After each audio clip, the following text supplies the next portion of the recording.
Well, Janine, this is a real treat for me because, as you well know, when I started in the financial services industry in 1993, I started with Securities America, and you were my boss for the 6.5 years Yes. that I was at the firm. And so I feel like we've come a little bit full circle here, because that was what, 28 years or so ago when I started. And now you have just retired from Securities America. So that in and of itself, you staying with the same firm for all those years, I think is an incredible story to begin with. And so first of all, again, great to see you, and congratulations on a tremendous career. And now that you're retired. Thank you. Thank you very much. Glad to be here. Yeah, we had some good times back then too. So We did, remembering yes. some of the things that we went through. Yeah, back in the 90s, it was a whole different business, really, back then compared to where it is today. So let's just start with the leadership. Okay, so you started in the industry in 1984 with Securities America. So tell me, how did you get from South Carolina, which I think is where you're from, to Omaha, Nebraska? Yes. So right after graduating college, there were no jobs. Interest rates were 18%. I mean, just basically trying to find a job was hard in Greenville, South Carolina. And I met one of the men at our church referred me to an advisor that had just started a financial advisory practice. So it's a two-person team, two men just started a financial advisory firm. They said, why don't you go talk to them? And so I did, and started to work for them, and really just soup to nuts. One of them took me under his wings and just taught me everything there was to know about the industry and financial planning. That was when universal life was really big. And they were winning awards doing insurance, and they went to a Liberty Life insurance convention, and that's where they met up with the previous owner of Securities America, and he had an insurance marketing organization. And so basically I ended up moving out to Omaha, Nebraska in 1984, August of 84. We started the firm in January of 84, and moved out there. They convinced me, if you don't like it, we'll fly you back. So I'm like, okay, what have I got to lose? And so that's all she wrote. I really didn't think that I would be there for that long. And, as I got into it, I started to love the business. And the guy that moved out here with me as the leader actually left within 6 months, but I had kind of proven myself by then, and really kind of took up the horns and really just dug in, and I was all in, after meeting advisors and kind of getting to know the business. So Omaha kind of grew on you over the years? That's right. I mean, I sure didn't like the weather at first. I remember the first Thanksgiving, it was like 60 below with a wind chill factor. And I'm thinking, what in the world am I doing in Omaha, Nebraska? I think 72nd Street was cornfields. And now, I live at 180th Street. So it's really, really evolved. Just like our business, Omaha's really grown over the years. So it has. And I think, and I think other people know as well, that I was born and raised in Omaha. In fact, I was just in Omaha last week. Visiting mom and dad. Was there for my dad's 92nd birthday. So, wow. So it was great to get back and see them and spend a little time in Omaha as well. So it's interesting. Omaha really has a pretty amazing financial, I'm going to call it history or financial connections here. Obviously, we've got Warren Buffett that's born and raised there. We've got people like you. We've got other large financial services companies there. We've got Ron Carson and Carson Wealth. I think you have an interesting story about Ron. Didn't you and Ron take the Series 7 together or something? Or tell me about the early days. Yeah, we took the Series 6 together. And so we had actually been talking on the telephone in terms of, I had at one point in my career worked with structured settlements. And so him and his team had called me a couple of times. So he had heard my accent, my voice. But when I showed up at the class, we'd never met each other. And it's like, I opened my mouth to ask a question, and he turned around and he says, are you Janine? And back then it was Janine Jones. And so, of course, Ron and I go back a long time, always admired him. He's just done incredibly well. But I do remember back then, and I tease him to this day, it's basically he had his boots on and his nice work pants, so his suit and his boots.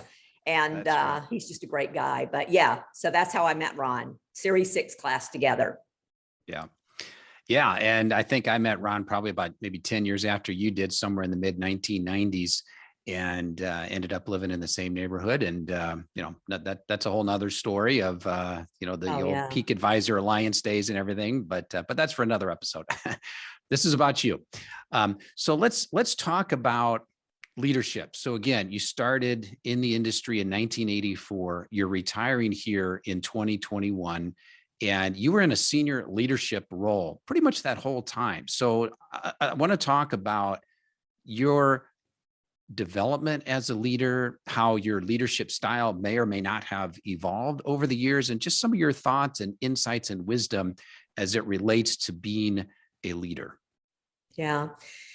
So I definitely think it's evolved over time. I certainly started out, as a young person with a lot of responsibility. I always reported directly to the CEO. So that's been, my position. Whatever I've taken on, I'm directly reporting to the CEO. And I think that, you never really become an excellent leader. It's like you're always having to work on your leadership skills, just like any other trade. And so I think that, early on, I probably wasn't as good with my diplomacy skills as I have become, today, because I am the type of person, I'm all in, it's all about the customer, and I want to get things done. And sometimes I expected that of others. In other words, I expected you to have the same passion and energy that I did. But I think over time, I've really kind of learned that you really have to approach people where they want to be approached. And so one of the things about leadership that I think is really important, I've never loved being in the limelight. I'm a good number two, second in command. I love making other people look good. And so I probably haven't I probably don't stand out as much as others, just because I like to, play behind the scenes. And there's a lot of people that like the limelight. And so if you love the limelight, I'm going to let you have it for the people that I've led. But I would say one of the most important things to me about leadership is, you're not the most important person. A leader really says that the other people are the most important people. So you're here to serve versus to be served. And I think I've always felt that way. And as a matter of fact, when I retired, I got a letter from one of our advisors that the first time I met him was 1991 at our first conference in Las Vegas. And he had written a letter about, I had been up on stage talking about, extraordinary service and what we're going to do for advisors. And he says, I got to tell you, Janine, he says, you make me feel like the most important person in the room. And I do think that's really, really important. Not only your employees, but also the customers that you serve. We sometimes tend to put CEOs and, leaders up on this pedestal. And the reality is we're here to serve, you're the important one, not me. And so I just think that's really, really critical. And that served me well. From the letters that I've received from advisors and everything, it's always about something that they remember that I did for them and that made them feel really special, and it's like, that goes to show that people don't care how much you know until they know how much you care. And I think, I'm not sure exactly who said that, but you've heard that all the time. So I would say that's one thing. The other thing I think about leadership is when you get better, everyone around you gets better. So when you invest in leadership, I think it just has such a ripple effect. And one of the things that I've been very diligent about is going to, I don't know if you've ever heard of the Global Leadership Network. So in business, I've always been a very faith-filled woman. My faith is really, really important to me. So this is really, it's got secular but biblical speakers, and it's a simulcast, and you get to hear people like Simon Sinek to Greg Crushell. I mean, there's just a lot of people that you hear. And so to me, it's always about investing in yourself as a leader. And so I would actually take many of my leaders to this, global leadership network, because I just think it's so important to invest in leadership. And in terms of like decision-making, for example, as a senior leader, you've had to make all kinds of decisions over your career. Did you have a framework that you use for making decisions, or how did you go about making important decisions? Well, I'd say one of the biggest things about leadership is certainly you have to make decisions, but the more that you can delegate authority, across the board or downline is better. But there's the difficult decisions certainly that you have to make at the executive level. The one thing that I would say that's been really, really important to me is I developed kind of this circle of trust. There were people in my circle of trust that I could get the real truth, because I think sometimes leaders don't necessarily want to know the whole truth, but I do. And I feel like people were comfortable coming to me and telling me the whole truth. So number one was develop that circle of trust and really kind of get feedback from them. The other big thing I think is now, as a Janine, leader. can I ask you though, this circle of trust, was this other people on your leadership team? Was this people 2 or 3 levels into the organization? Was this advisors of the broker dealer, or who was this group? A little bit of everybody. So there were confidence I had on the leadership team.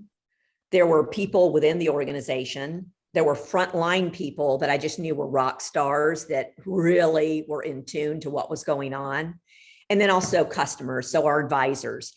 I had a number of advisors that I just knew I could get the real truth and kind of what was on the horizon. And so to me, that was really the best way that I made decisions. The other thing I would say is, sometimes there's just a lot of noise that comes up the pipeline. And it's really the leader's responsibility to determine what's noise and what's really a signal. In other words, where do we really need to apply resources? So this was an easy way, I think, for me to determine what was really noise and what was really a signal. I think when I joined Securities America, I think it was January 1993. I think the previous year, the firm had, I want to say 25 or 27 million in total revenue. In the past year, if this is public information, what was Securities America's revenue by the time you retired?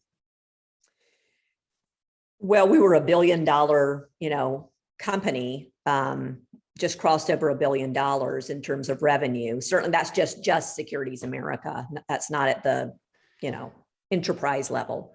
Right. So you were there from essentially the beginning to $1 billion. So yeah. that is pretty proud major of that. growth.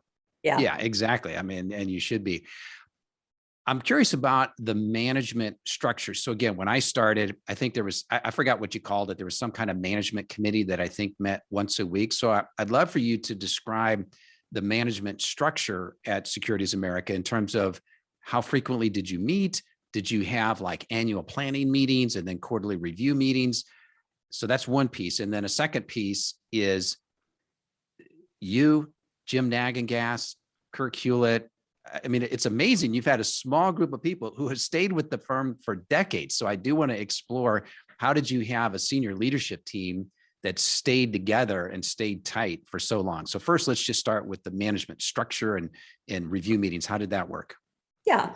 So we had an executive leadership team and we met once a week, and we would actually bring in, I mean, this has evolved over time, but we would actually bring in other leaders to actually report into the executive leadership team. And so we would divide it up, and each, week there was a specific topic or area division that we were actually focused on, and trying to bring in, other second tier leaders so that they actually, we had, close up and personal as to what's going on in their particular area.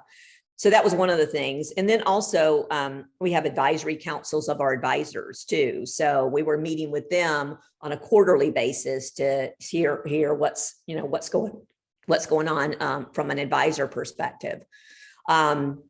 What was your second question? I can't remember.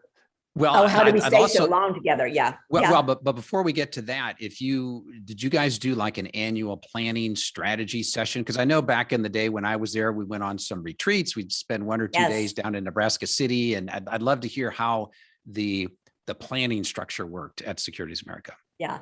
So Kurt Hewlett led that. And basically it was an annual review. We would have prep work going up to that. But over time, it first started that we were just the senior leadership team that was in the strategic planning session. Over time, we were pulling in other individuals that were thought leaders. I think an Apple executive I heard one time, she says, you always have to have those yesterday people, those today people, and those tomorrow people. And so, we needed to bring in some of those tomorrow people to kind of help us from a strategic planning standpoint, and also from a diversity standpoint, women, men, younger, older, try to get, a good grasp of that talent within our organization that we were in that room planning. So we would do that on an annual basis. Sometimes we would go off site. Sometimes we would do it on site. Of course, COVID made us go on site. So. Right. Yeah. And then the senior leadership team, you had a small group of people that stayed for decades. So what do you attribute that to?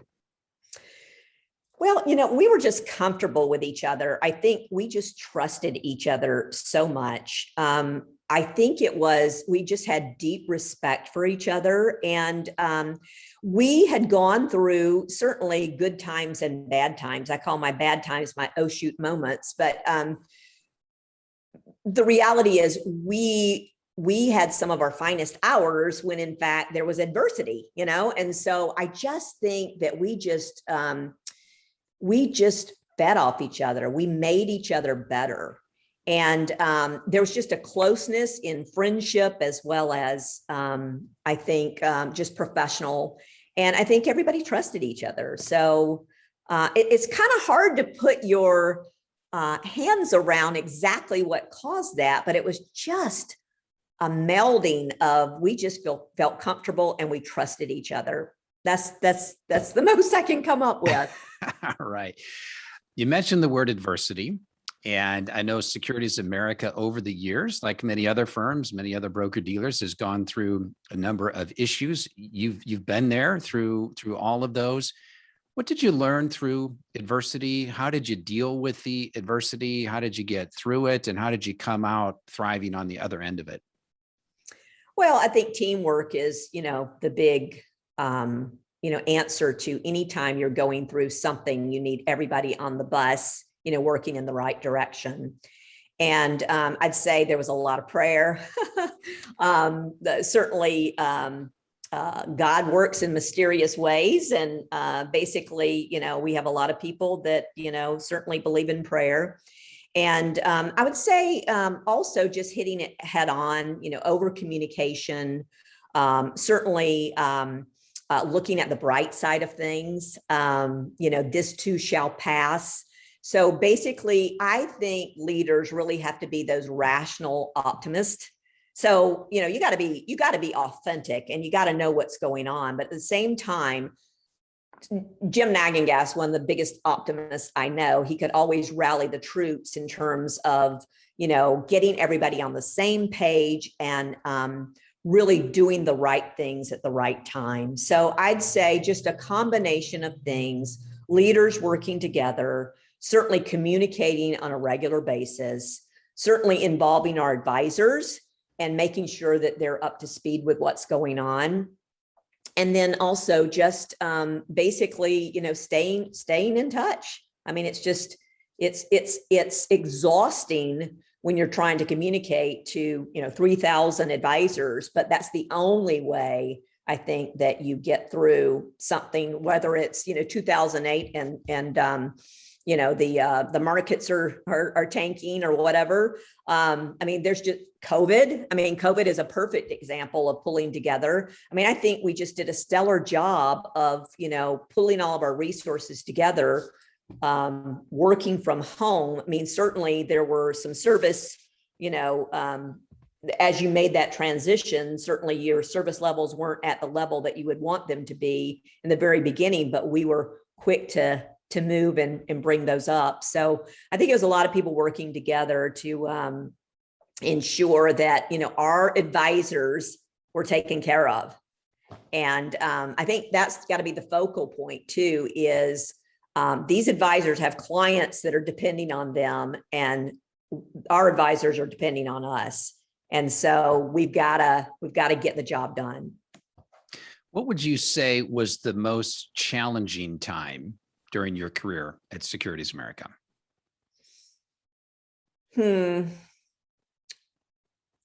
Well, I would probably say anytime we were acquired, several times. And so 1998 is when American Express acquired us. And then in 2005, we spun off with Ameriprise. And then 2011, Ladenburg acquired us. And then in 2020, Advisor Group acquired us. So each one of those transitions, anytime there's change in the industry, advisors look to see if they're with the best firm. And so I'd say each one of those had its own share of complexities, as well as, everybody was 24/7 ensuring that the transition, went smoothly. And so I'd say, change is always hard. So I think that just trying to help people adapt to change and to find the good in change, because people get stuck, in the past. And so I think that's probably what we've gotten better at, is change champions.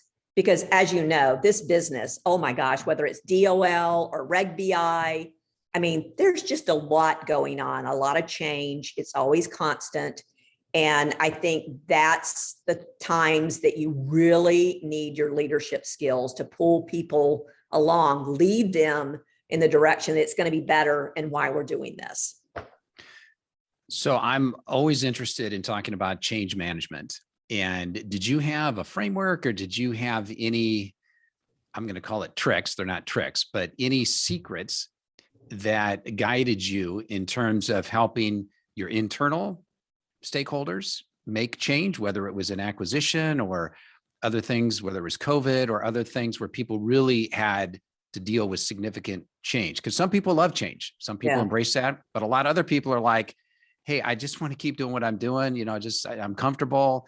I don't want to mess things up. So did you find any ways to really help people deal with the change and to embrace the change? Yeah. So I think that Kirk is really good at this kind of stuff, the psychology of change. And we also had a project management methodology that we followed with each of the acquisitions. And so there were, numerous people involved in these projects. And certainly each person had their own responsibility, but one of those was communication. And so to me, that was a big part of change management, is the communication.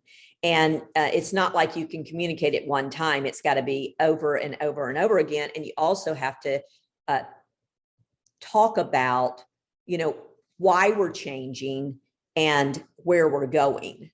And sometimes change is hard. Sometimes it might not be great for every single person, but I think honesty always is the best policy. And so I think you have to, without putting a lot of fear in people, you have to be honest about what this change means. And so you're right. I think some people are, just really eager to change because they love just change in of itself. It's innovative. It just really, they get a thrill out of change, new things all the time. And then there's others that certainly they're just not going to change whatever you do. And certainly you got to decide what to do there. But then there's that middle group of individuals that they just need to be led. And so I'd say really it's all about having good project management and also having a good communications policy and training policy. I know we were starting to get into more change management training. And I think that's really, really good. So there's just a lot of training available out there on LinkedIn and a lot of different places that you can help, guide people through change. So you've talked a little bit about being open and transparent and being honest with folks. How do you strike a balance, or do you need to strike a balance whenever a big change is happening and it might negatively impact certain people, or the firm might be dealing with a difficult situation? How do you decide how much we communicate without alarming people? And you mentioned Jim Nagangas being Mr. Positivity. You don't want to kid people into thinking that things are better than it really is. So how do you strike that balance between, hey, this is reality, we need to deal with it, I'm just being upfront with you, this is going to be difficult, but then also, but we're going to get through this. There is light at the end of the tunnel. How do you strike that balance as a leader? Yeah, that's really hard. I mean, I would say a lot of it's more one-on-one, face-to-face combat versus, in general. And so I do think that one of the things that we did is certainly from a cascading of communications is, make it available in small groups and really speak to the troops on an individual, more personal level. And so I think that always works better versus some, big statement of this is what's going on. How does it impact you specifically? And I think people appreciate that more. And then you're not really certainly disrupting everyone. But I'd say that's the hardest thing in leadership, is knowing what the right balance is when it comes to sharing information. But I do think I always err on the side of being more transparent. I think that usually always wins in the long run. Now, when you're owned by a public company, sometimes you don't have that, capability, and it becomes a different set of stories. And so not that you're not being authentic, but you're not sharing things that you just can't share legally. Right. You mentioned an advisory council earlier. So as a broker dealer and an RIA firm, you would bring some of your advisors together. Can you describe how the advisory council process worked? How did it function? Was it a day long? What were you hoping to get out of that? I'd love to hear a little bit about that process. Yeah, well, 2 face-to-face meetings each year, and then 2 usually some type of conference call. But we had started a tradition of bringing them into Omaha so that they can actually meet more of the people in Omaha. And I would say it's a structured agenda, but a lot of it comes from the advisors. So we're trying to take their pulse on what do we need to be talking about. And certainly we're coming up with, this is not supposed to be, a session where everything's complaining. It's basically supposed to be productive. And so we do have a set agenda. And usually what happens is in the offsites, it's 2 days, and when they come to Omaha, it's like a day and a half. But yeah, I mean, it's basically a lot of it is driven by the advisors giving us feedback on what they want to talk about or what they think, we need to be talking about. For instance, I mean, a big thing right now is, the client portal. So, in your experience, what are your clients asking for? What is the client portal? What's the holy grail of the client portal? And getting the feedback from the advisors. What have they seen? What are they using? As you know, in the independent space, advisors have a lot of choices. And so, how do we make things easy, integrate the right pieces of information to help the advisor deliver a great client experience? So those would be some of the topics, but yeah. Yeah. So talking about integration, I know you were very active in the technology side of the business, and I think you're also overseeing the marketing. So tell me a little bit about how you're thinking about advisor technology today. How should advisors be thinking about the technology stack that they have in their office, and just any of your thoughts on where you see the technology heading and how advisors should be incorporating that versus the human to human nature of being a financial advisor, that's not going away either. So how do you think about technology versus the human to human contact, and any thoughts on that?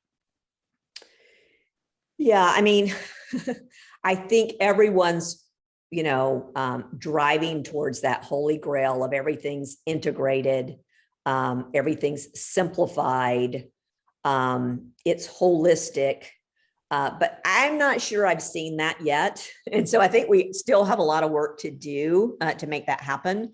But I would say that, as a brand new retiree going through the process of retiring and working with my financial advisor, I would say, the biggest thing is, the organization of all your information and also a holistic view. So for instance, my financial advisor has an attorney on staff, a CPA on staff, and then the financial advisor. I mean, that's what it's all about, making things easy. And I also think that even people my age and older want more efficiency. And so, things like calendar scheduling. I mean, I love to be able to pick my time on the calendar.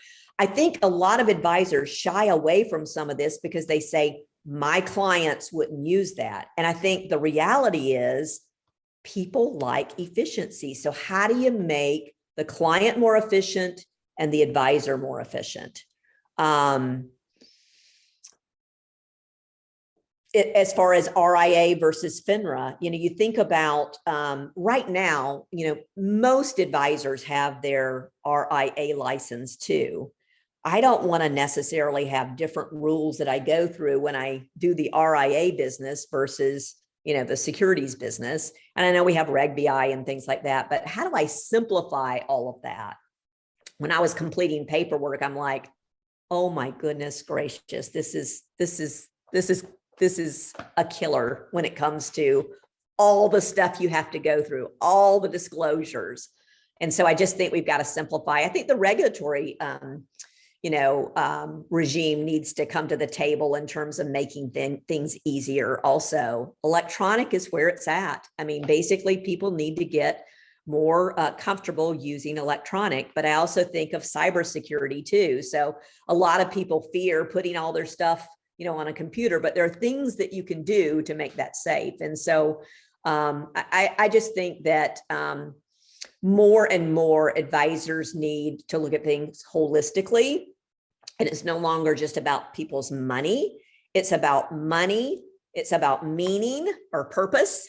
And then it's also about medicine. So that's like the big thing. If advisors aren't really working with experts or have experts in the healthcare industry, I mean, they're just missing out a lot in terms of delivering value to their clients. And so I think that's really, really important to actually have that holistic view of the client.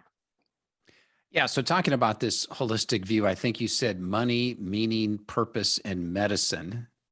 So tell me a little bit more about that. What is Securities America doing in that way to help support advisors who want to deliver more of a holistic or more of a life planning type orientation? Well, we actually worked closely with Doug Lennox. I'm not sure if you're familiar with him. Sure. And Sure. He basically runs Think to Perform. And by the way, he's been on my podcast. So has he? I love him. Yeah, he was certainly, when American Express acquired us, he was kind of our liaison. He's the reason that we were acquired by American Express. I have so much admiration for him. And anyway, so I think, he basically has kind of been preaching this for some time, the intersection of money and medicine and purpose here. And so I think from Securities America standpoint, one of the things that we did is we started the Behavioral Financial Advice Program, the BFA designation, and it teaches advisors how to work with a client. There's a methodology to working with a client to draw out what are your values. So what is it that you value? And then making sure that they are managing their money in accordance with their values. It teaches them how to, frame things. In other words, here's the market going down by, 20%. How do you frame that? And how do you stick to your values while you're doing that. So we built a whole coaching program around behavioral financial advice and becoming a BFA. I think that's been really, really important. And then we've also been teaching advisors about longevity planning, and what do you need to do? What do you need to pull into your practice so that you're able to help people age well, because there's a lot of things to do with aging. I mean, aging in place, knowing caring facilities. You've got to have the resources to be able to do that. It's almost like the advisor has their own Angie's list, if you will, because they've got to have all those experts and had to have tested, some of those experts. You don't want to just give a referral if you don't know exactly what's going to happen with that particular referral. So I just think it's just everything's meshing together in terms of a financial advisor is just really expected. The expectations from the client, I think, are getting bigger. And things just intersect. And so they're expecting that how to help me, find my parents, long-term skilled nursing place, or health insurance, or gap insurance for early retirees, just a lot going on. And so I think that's really, really important. But those are some of the things that we're doing, or we were doing at Securities America. Yeah, it's kind of hard to be in the past tense now, isn't it? I know it. It's like I keep saying my company. It's like, oh, I don't work there anymore. Well, maybe you still own stock, so you can still call it your company. So as we mentioned, you started in the industry in 1984. And as a woman, did you find any discrimination? How difficult was it for you as a woman, as an executive in the 1980s, the 1990s, the 2000s? Was it difficult for you? And if so, how did you deal with that? And how do you see, hopefully, things improving in recent years? Well, I'd say yes and no. There was a little bit of, certainly from an industry perspective, I can remember going to John Hancock's. They were one of the first to actually have a women's, focused women's event. And I recall going to some of those, and it's almost like there was this law of, you had to work your way into, that little clique, if you will, of the women that were already, ahead of you. In other words, there's only so many spaces up here. So I'm not going to be as helpful as I need to be with this young and up and coming, 20 some odd year old woman that may be taking my, place sometimes. I'd say in the beginning, I think it was a little bit more difficult to really kind of earn your stripes. But I'd say, gosh, the industry's evolved so much over time. Now it's more women lifting each other up. And so it's like, I'm going to lead and I'm going to lift those around me. So I think that's gotten a lot better. I really never felt, discrimination within my organization. I thought that, at my retirement party, many of the guys said, everybody worked for Janine. And I'm like, you guys, I can't believe you say that. But I just always felt I was very comfortable. I was valued and I mattered. And so I always really felt important, that I was a team player when it came to my company. But there would be other things, like, for instance, going to conferences, and it was just a sea of suits. I mean, and it's like, oh my gosh, I feel so uncomfortable here. And men didn't necessarily go out of their way to go talk to the three women. The three women went to talk to each other, But I think that's gotten better too. And certainly you're seeing more color at those conferences these days, but still, I think we've got a long way to go. There are just some things, and I think that it's biases by both women and men sometimes. I mean, we equally have our share of biases, and so I think knowing how to identify, maybe the biases that we don't necessarily think we have. I think it's important to point out those blind biases so that you make an intentional effort to make women feel a part of, the success and the solution, and that their information and their feedback is just as important as, any man. So. Yeah. And it's I've interesting. taken go ahead. No, go ahead. I was just going to say, and I took a real interest in, leading the women's effort at Securities America. And so luckily, with every acquisition, even with Ladenburg, we just continue to just invest in the women's initiatives. And then with Advisor Group, they already had a great women's program that we were able to kind of mesh with. And so I just think helping women become, better leaders, and also just lifting them up. COVID was a really difficult time for many women that have younger kids and stuff. And so it's just a whole new dynamic. But just seeing how some of the managers worked with those women that had the younger kids and how they were really able to understand it is just, brings me a lot of joy to think that, we are in this together. And we recognized that women were taking the brunt of a lot of things that were going on at home. And so it's really, really, really good to see women growing and getting more women in the business. I think, it's sometimes hard to recruit women into this business because they don't necessarily know what it's all about. And I think even young people in general, they don't necessarily understand our business as well as we should be able to explain what we're all about. And so, I think it's important that we get more the younger generation in our business. One of the things that we were doing is the sons and daughters of all of our advisors are perfect candidates for encouraging them to be interested in this business, whether or not they take over for mom or dad, or they acquire somebody else's practice. So, yeah. Yeah. And I think this is a great business for women for a variety of reasons. And interestingly, the job I had before coming to Securities America, my boss was a woman. And then I go to Securities America and you're my boss for 6.5 years. So I felt like I was mentored really well from folks early in my career. So I still appreciate that to this day, and certainly learned a lot of great things from you and from my previous boss at the other company. All right. Well, a couple other things here that I want to touch on. One is let's move forward. So let's talk about the future. So again, you've had this long career in the industry. You know what's going on.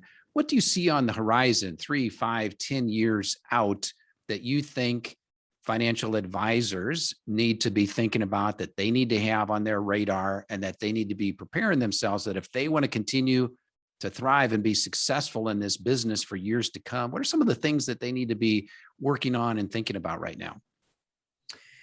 Well, I think the biggest thing is efficiency. So, how do you serve more people and go deep and customize services? Because again, we don't have enough financial advisors getting into the business. So you might be staffing more junior advisors in your practice, but you've got to be super efficient. I also think that, the pricing model may change. We keep saying that, and we keep looking at who's charging retainer fees versus who's charging asset-based fees. And you really haven't had a big, move in that area. But I think regulators may, have something to do with that. But I do think you need to certainly be paid for your services. But at the end of the day, I do think when you're managing large accounts, sometimes an asset-based, methodology may not, work.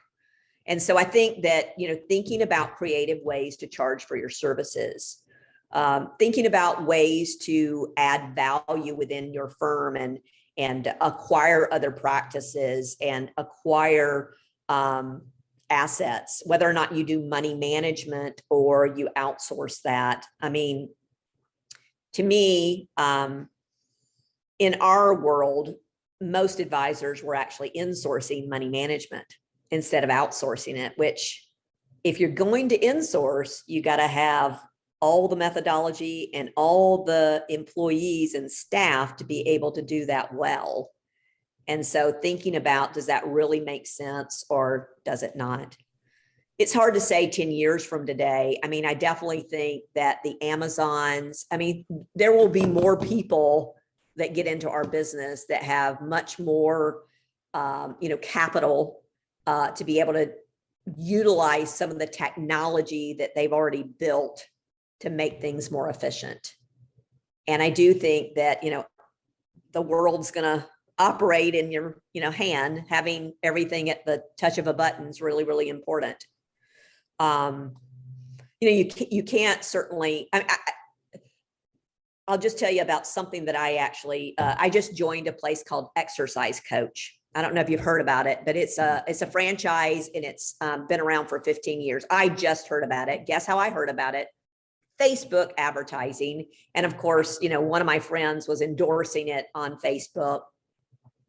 But anyway, it's all about technology. So it's got an exercise bot. And so these machines have all this technology and all this data that it's flowing in. And it basically allows you, it's strength training. So it allows you to lift the right amount. So it's a safe environment. So here's something, and you do it 20 minutes twice a week. So again, I just started. I can't tell you that it's going to work, but I'm really bought into this. It's really, really cool. Like, you work out for 20 minutes and you can feel the workout. You can feel the burn. And so, I just think about things like that. And how do you apply that to our business? We're always having to be relevant. And that's one thing, if you watch some advisors and how they're always looking at new technology, and it is a lot of change, but how do you become relevant in every, facet of your business? And I think that's really, really important, that advisors stay on top of what's happening from a technology perspective. And also just how do you integrate that into your practice?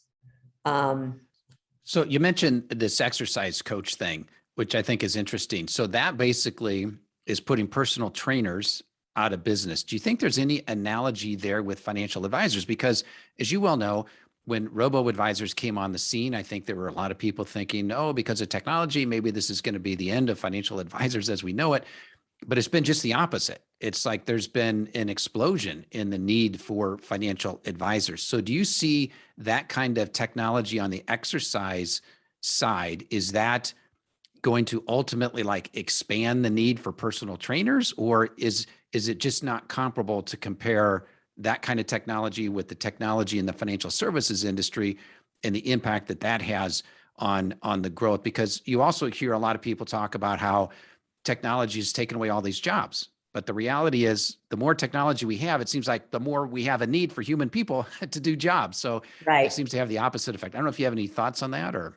Yeah, so I would say this still has a personal trainer with it, and you can do a group session, or you can do a a one-on-one. But I think the beauty of it, I think what it's going to do is hurt some of the big, huge gyms is what's going to happen, because again, like, they went through this and COVID wasn't a big deal to them, because they're this small outfit that you have appointments that you're not running into tons of people and stuff like that. But the other thing is, if it works, I mean, basically it's like sometimes people are over exercising and I think they get injured.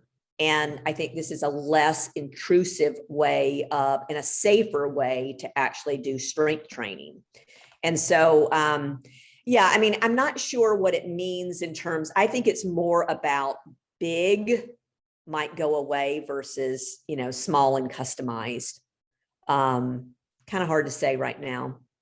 Okay. But what I love is it's kind of like, if you look at a pastor has the Bible that they're teaching.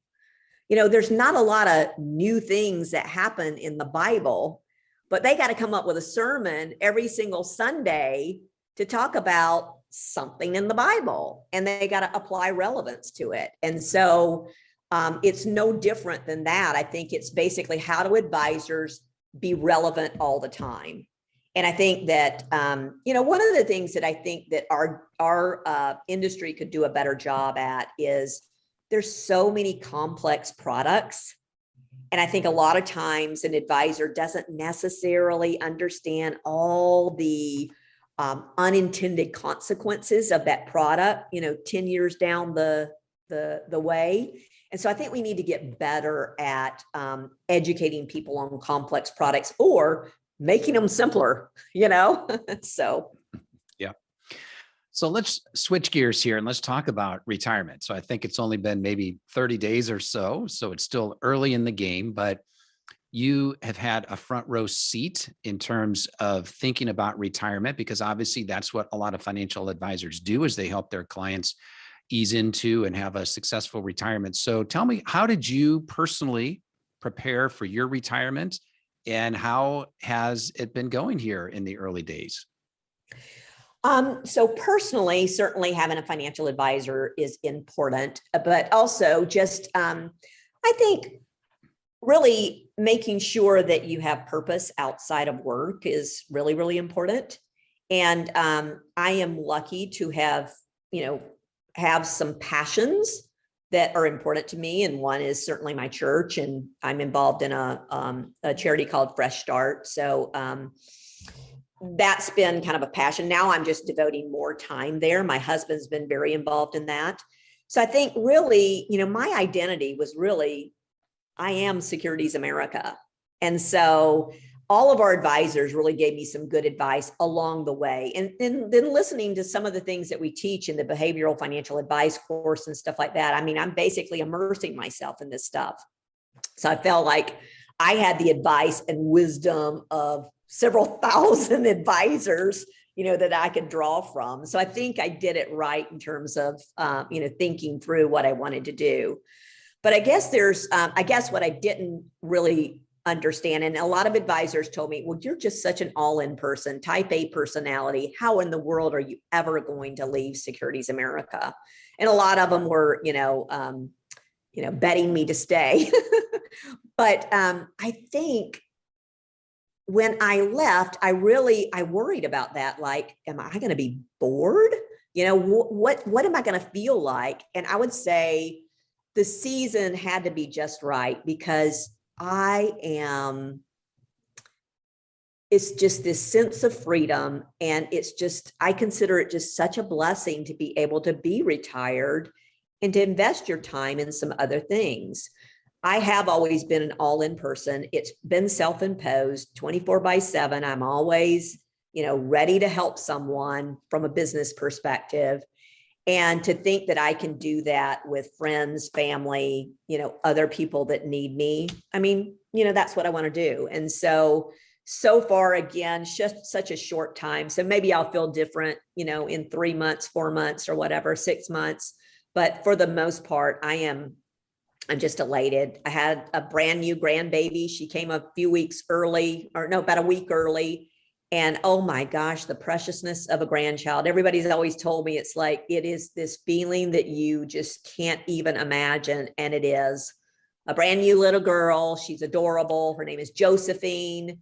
And she's just the apple of my eye. So she's just so perfect. So got a lot to keep me busy. Yeah. Well, and 3-hour lunches with friends that I haven't, spent time with in a long time. It's like, it's amazing. And podcasts with Steve. Podcast with Steve, yeah. Who I haven't seen in ages. So I know it's been way too long. Yeah. There's that old saying, you mentioned grandkids. Grandkids are God's gift for not killing your own kids, something like that. True, yeah. And the funny thing is, I have 3 boys. And then my sister has 2 boys. And this is the first little girl into the family. So really, really excited that they had a girl. I would have loved either one of them, love my boys, but it's just fun to have a girl in the family. So. Yeah. Well, as I think, we've got 3 daughters, and 2 of them are married now. No grandkids yet, but we'll wait and see on that one. And I imagine we are going to feel exactly like you do. It's thrilled if that were to happen sometime down the road. Well, Janine, this is great. So any other thoughts, comments, observations that you want to share here that we haven't talked about yet? No, I would just say, Steve, I have just always admired you too. You are just such a great, it seems like creative innovator. I remember, I give you credit for, you had come up with a campaign, 2 billion by 2000. And we got that off the ground right as you were leaving, but we made that goal. So I've always really appreciated what an amazing marketer you are, and also just a kind and gentle soul. So I really, really appreciate when you worked for me. It's like I felt like I learned more from you than you did me, and so I really, really appreciate that. So it's really great to see the success that you've achieved over time. So. Well, that is very kind, and I can certainly say the same thing right back to you. So you were extremely instrumental in my career in those early days back in the 1990s, and having the opportunity to help start Securities America Advisors with you. So that was that 2 billion by 2000. So me, you, and I think one or two other folks really started putting SAA together. And That's right. And what is it? What is it now? I mean, how many billions does that RIA have under management now? About 75 billion. So 75. Yeah. yeah. From 0 to 75 billion. Not too bad. Yeah, that's And right. you were there for the whole ride. So, That's so right. congratulations. Yeah. Good. Well, again, Janine, this has been great. Thank you for all that you've done for me, certainly back in the early days, and congratulations on a great career, and exciting to see that you are enjoying the early days of retirement. So it's been great to catch up. Great to catch up with you. Thank you.